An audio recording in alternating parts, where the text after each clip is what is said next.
euros, mais ce salaire est doublé chaque jour. Notez l'augmentation de son salaire au fil des jours. Le deuxième jour, il gagne 2 centimes, le troisième, 4 centimes, le quatrième, 8, le cinquième, 16, le sixième, 32, le septième, 64, le huitième, 1,28 €, le neuvième, 2,56 €. Au bout du 15e jour, son salaire est de 163,84 €, au 20e, 5 242,88 € et au 30e, 5 368 709,10 €. Le 41e jour, son salaire équivaut grosso modo au budget annuel des États-Unis année 2003. Plusieurs mathématiciens affirment que les probabilités pour les 130 acides aminés de notre protéine 1, 20, 130 se mettent en place au hasard dans le bon ordre sont totalement nulles. Un autre exemple, si on prend un texte totalisant 130 lettres, qu'on découpe avec des ciseaux.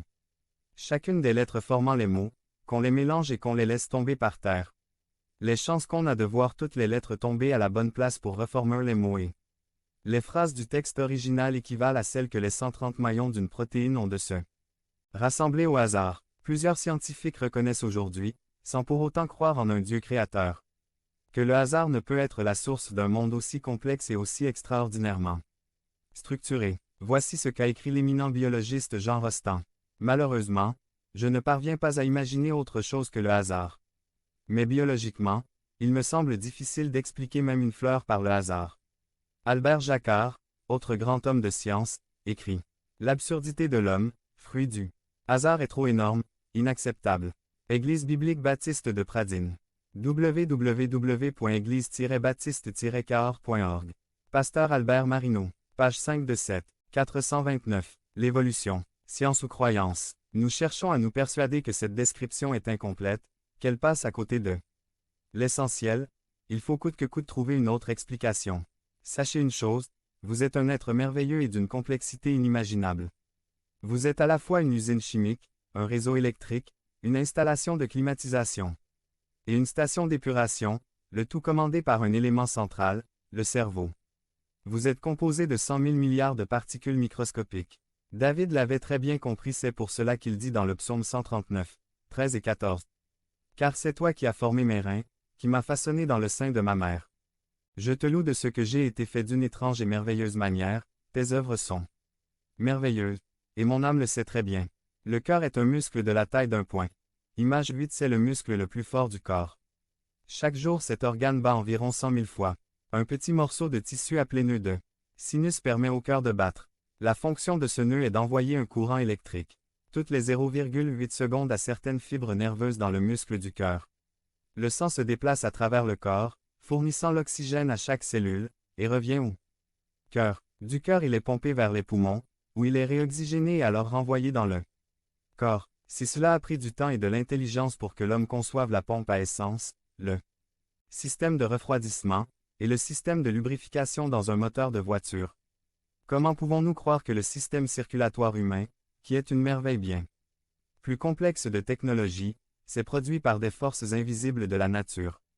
Notre foie, image 9 qui fait en moyenne 1,5 kg, est le plus grand organe à l'intérieur du corps humain. Cette installation de traitement chimique étonnante remplit au moins 500 fonctions connues dans nos corps.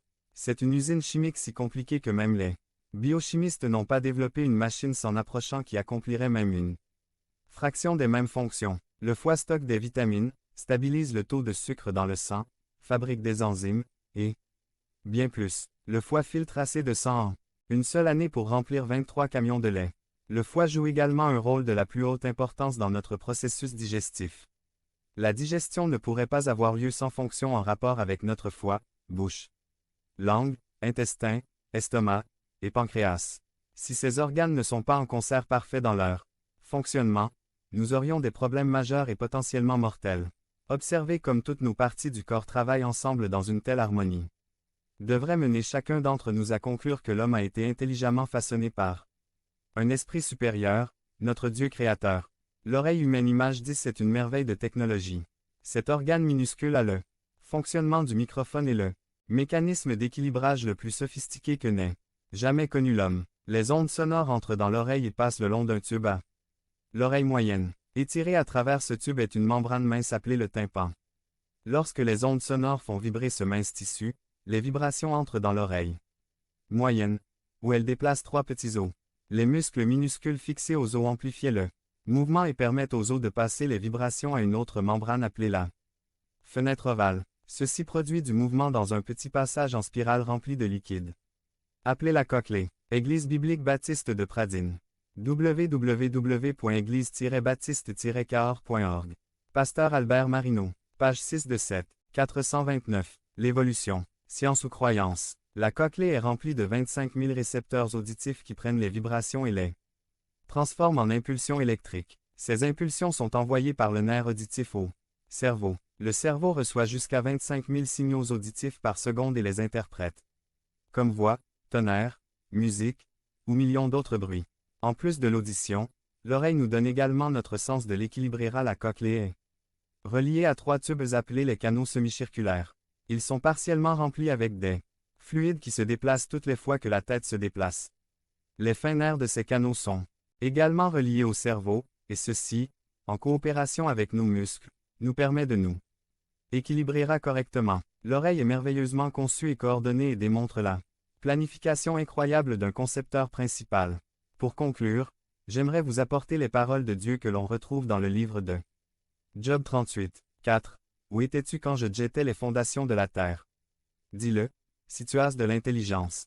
N'est-ce pas une bonne question posée de la part de Dieu le Créateur à tous ces gens qui refusent de croire en lui, et qui préfèrent dire partout autour d'eux que le monde existe parce que le hasard fait bien les choses.